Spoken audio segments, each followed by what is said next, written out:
அரசுமுறை பயணமாக ஜனாதிபதி திரௌபதி முர்மு சென்னை வருவதை முன்னிட்டு செப்டம்பர் 2 மற்றும் 3ஆம் தேதிகளில் சென்னையில் ட்ரோன்கள் பறக்க தடை விதித்து போலீஸ் கமிஷனர் அருண் உத்தரவிட்டுள்ளார். இந்தியா 2038ஆம் ஆண்டுக்குள் உலகின் 2வது பொருளாதார நாடாக மாறும். மொத்த உள்நாட்டு உற்பத்தி $34.2 டிரில்லியன் உயரும் என EY ஆய்வு நிறுவனம் நடத்திய ஆய்வில் தெரியவந்துள்ளது. இந்தியா மீதான வரி விதிப்புக்கு எதிர்ப்பு தெரிவித்துள்ள அமெரிக்க ஜனநாயக கட்சி இந்த முடிவு அமெரிக்கர்களையே பாதிக்கும் என தெரிவித்துள்ளது.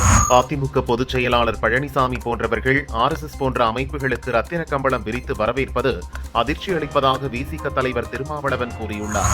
RSS கட்டுப்பாட்டின் கீழ் அதிமுக இருப்பது தெளிவாக தெரிகிறது. எம்ஜிஆர் துவக்கிய அதிமுக இன்று அமித்ஷா அதிமுகவாக மாறியிருப்பதாக காங்கிரஸ் MP மாணிக்கம் தாகூர் கூறியுள்ளார்.